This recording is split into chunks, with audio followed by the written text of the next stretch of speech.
Hello everyone, welcome back to the Code Crunch Tech School. ये है हमारे series का फर्स्ट एपिसोड जिसमें हम समझेंगे जावास्क्रिप्ट क्यों यूज करना चाहिए, थोड़ी सी जावास्क्रिप्ट की history and introduction of JavaScript. मतलब हम समझेंगे कि जावास्क्रिप्ट है क्या। पहले समझते हैं व्हाई, मतलब why we should use this. User interface interaction बनाने के लिए यूज कर सकते हैं। जैसे कि मान लीजिए आप एक ऑनलाइन शॉपिंग वेबसाइट पर हैं, आप एक प्रोडक्ट के फोटो पर क्लिक करते हैं तो वो बिना पेज रिफ्रेश हुए ज़ूम इन ज़ूम आउट होता है।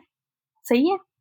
मान लीजिए कि आप पर्स खरीद रहे हो तो वो पर्स के 3 कलर है, ये ब्लू, रेड एंड ब्लैक। तो आप जब भी वो कलर पे क्लिक करते हो तो जो प्रोडक्ट है, जो कि है हमारी पर्स, तो पर्स वैसे का वैसा रहता है पर उसके कलर चेंज करके हमें दिखा देता है। पता है? तो यहाँ पे जावास्क्रिप्ट का यूज होता है, जो कि यूजर को बेटर एक्सपीरियंस प्रोवाइड करने के लिए यूज किया गया होता है।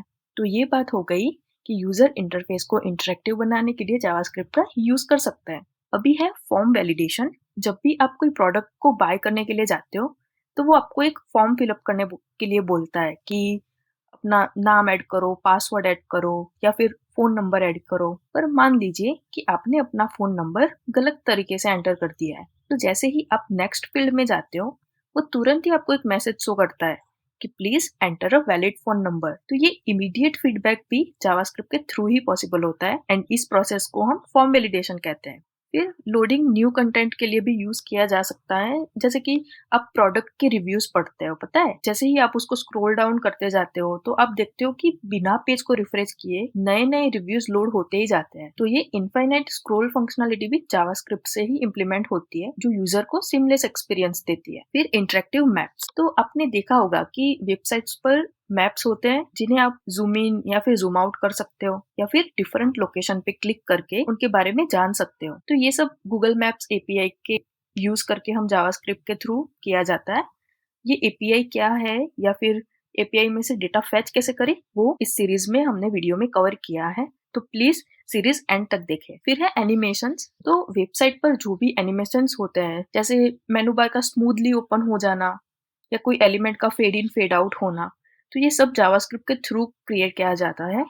ये वेबसाइट को अट्रैक्टिव और यूजर फ्रेंडली बनाने में मदद करता है। तो ये बातें हो गई कि जावास्क्रिप्ट का यूज क्यों करना चाहिए या फिर उसका यूज क्या है। तो अभी यहाँ पे हम जावास्क्रिप्ट की हिस्ट्री के बारे में जानते हैं। मैं ज्यादा हिस्ट्री कवर नहीं करने वाली हूँ, बस थोड़ी सी बात करेंगे हिस्ट्री के बारे में। तो ये जो जावास्क्रिप्ट है उसका पहले नाम रखा था मोका, फिर उसका नाम किया लाइव स्क्रिप्ट, पर उसकी इतनी पॉपुलैरिटी नहीं बढ़ रही थी जितना वो चाह रहे थे। एंड जब लाइव स्क्रिप्ट किया उस टाइम बहुत ही पॉपुलर लैंग्वेज चल रही थी जो कि थी जावा।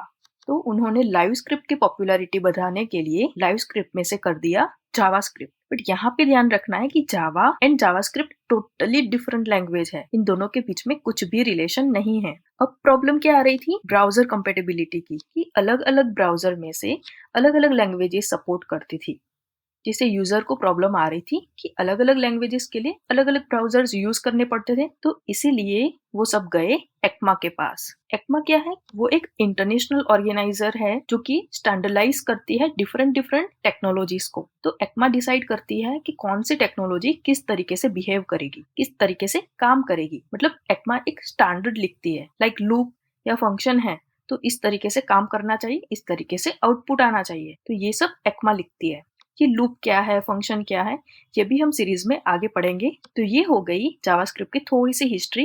एंड अभी जानते हैं कि जावास्क्रिप्ट है क्या। तो जावास्क्रिप्ट एक ऐसी लैंग्वेज है जो कि शायद ही कोई ऐसी वेबसाइट हो जहाँ पे जावास्क्रिप्ट का यूज ना हो रहा हो। जैसे कि जावास्क्रिप्ट के अंदर ही वर्ड है स्क्रिप्ट, तो जावास्क्रिप्ट है स्क्रिप्टिंग लैंग्वेज। अभी स्क्रिप्टिंग किसे कहते हैं, आइए इसे एक रियल लाइफ एग्जांपल से समझते हैं। तो इमेजिन करो कि आप एक नए मूवी की स्क्रिप्ट लिख रहे हो। आप स्क्रिप्ट में हर सीन को डिटेल से लिखते हो, जैसे कि डायलॉग्स, एक्शंस, एक्सप्रेशंस, ये सब डिटेल में लिखते हो। तो जब एक्टर उस स्क्रिप्ट को फॉलो करता है तो मूवी बनती है। तो यही आइडिया स्क्रिप्टिंग लैंग्वेज का भी है। तो जावास्क्रिप्ट एक ऐसी पॉपुलर स्क्रिप्टिंग लैंग्वेज है जो वेब डेवलपमेंट में इस्तेमाल होती है। इसे आप अपने वेब पेजेस को इंटरेक्टिव बनाने के लिए यूज कर सकते हो। जैसे कि आप एक बटन पर क्लिक करते हो तो जावास्क्रिप्ट उस एक्शन का रिस्पॉन्स देता है, जिससे आपको एक नया कंटेंट दिखाई देता है। बाकी तो उसका यूज़ क्या है वो हमने व्हाई सेक्शन में पढ़ ही लिया। तो चलिए इस वीडियो में हमने बेसिक बातें कर ली कि जावास्क्रिप्ट की हिस्ट्री, जावास्क्रिप्ट हमें क्यों यूज़ करना चाहिए एंड जावास्क्रिप्ट है क्या। तो मिलते हैं नेक्स्ट वीडियो में। Till then keep watching, keep learning.